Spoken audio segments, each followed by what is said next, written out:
Yummy ক্লাবের কিচেনে সবাইকে স্বাগত জানিয়ে আজকে রেসিপি শুরু করছি। আজকে কিন্তু আমি আপনাদের দেখাবো রোস্টি। দেখুন কত সুন্দর রোস্টটা, ছিঁড়তেও কষ্ট লাগবে। এই পাপড়িগুলোকে আমি ছিঁড়ে নেব।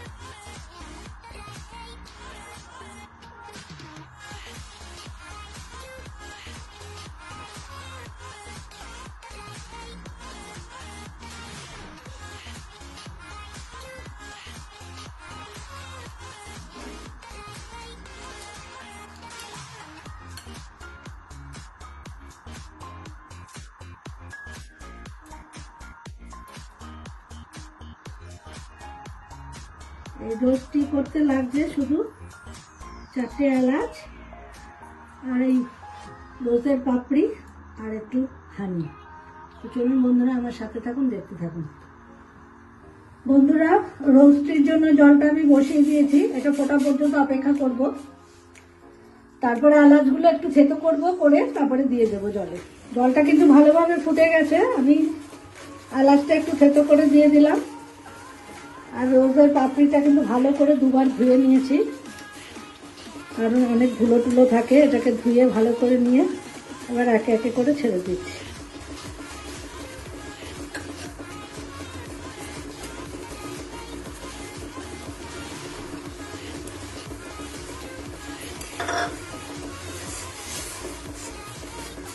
এবার একটু নাড়তে থাকবো।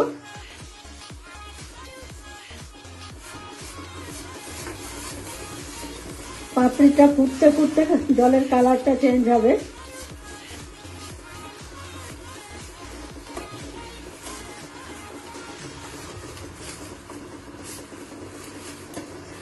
এই পাপড়িটা কিন্তু আমি 5 থেকে 7 মিনিট ফোটাবো।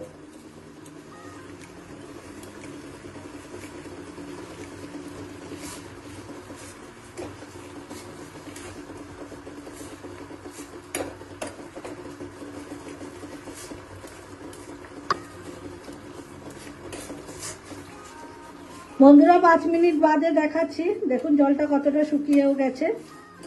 এখন আমি ওভেনটা বন্ধ করে দিচ্ছি।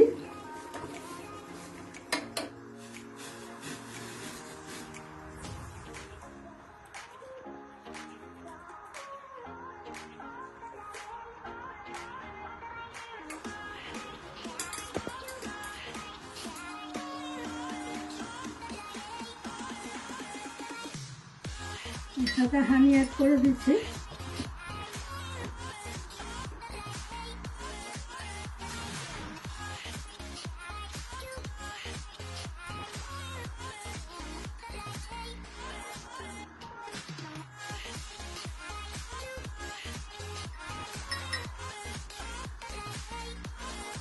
বন্ধুরা, রোস্টটি কিন্তু আমার রেডি। আর এই রোস্টটি কিন্তু অ্যান্টি এজিং, কারণ এটা কিন্তু শরীরের মানে স্কিনের গ্লোয়িংটা ধরে রাখে। এই মানে বয়সের সাথে সাথে একটু যে স্কিনটা কুচকে যায়, সেই কুচকানো ভাবটাও কিন্তু এর থেকে মানে ঠিক হয়ে যায়। মানে এরকম রোস্টি যদি রোজ 1 কাপ করে খাওয়া যায়, সেই কুচকানো ভাবটা কিন্তু চলে যায়।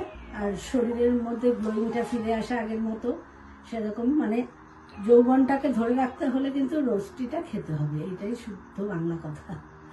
তো দেখুন, এরকম খান, বানান, কেমন লাগলো খেয়ে জানান। আর এইগুলো সব কিছুই শরীরের উপকারের জন্য, এগুলো সুস্বাদু হয় না কখনোই, সেটা সকলেই জানেন। তো এইভাবে ট্রাই করুন, নিজের শরীরের যত্ন নিন, ভালো থাকুন, সুস্থ থাকুন।